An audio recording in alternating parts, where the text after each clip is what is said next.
to develop. But let me give you just a few, and I throw these out, and there of course be so many more. But I think one of the things that can help, and it sounds rather odd, but one of the things that can really help is to learn to see your partner as a small child, probably between the ages of 2 to 3.5. Basically, to imagine that your partner is of roughly that age.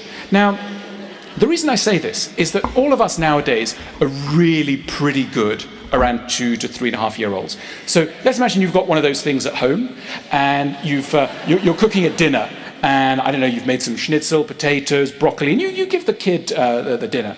And it just goes, nah, and throws the whole dinner on the floor, goes, nah, like this. And now you don't hit the child. You don't go, I've had such a hard day at work, and now this? Are you trying to bring me down? Are you trying to crush my character? You go, oh no, maybe you've got a sore tooth, or you must be quite tired, or maybe it's that jealousy with your sibling, it is getting to you, it's hard to share your toys.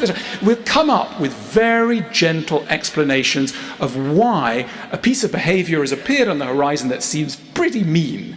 We don't necessarily believe that people of that age are mean. We simply feel that they're in some ways hurting, anxious, damaged in some way, and we want to help them. We're generous. Our adult love affairs do not find us in that kind of mood. I mean, we're constantly going, you try to bring me down, you're trying to humiliate me, you haven't given me the attention I need. We very much take everything extremely personally. You know, part of the problem is that we don't look like children. I mean, this is really unhelpful. Like, if you know, one of the great things about children is that they look like children. So you kind of just know that they are a child. But if you look at me, someone like that, you know, you think, oh, this guy's an adult. He sort of looks like an adult. So it's quite counterintuitive to go, like, many parts of this character are about 2.5 years old. It just, you can't really believe it. But the thing is that you sort of have to believe it. I mean, you know, the problem with psychological wounds and distortions is that you can't see them. I mean, it's literally as sort of simple as that. You can't see them. If I've got a broken arm, right? Everyone can see that I've got a broken arm. And you start to go, okay, the guy's like messed up his speech because he's got a bit of a broken arm. He must be in pain. And when he's going to walk through the door, we'll hold the door open. We'll make some special accommodation because we know he's not all that well in some way. It's just obvious he's got a problem.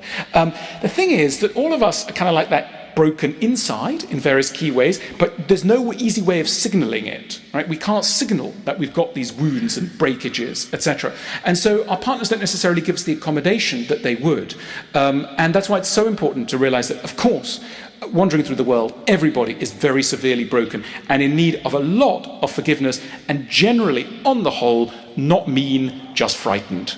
Most people are very, very scared, and the most appalling pieces of behavior normally have fear at the heart of them rather than evil.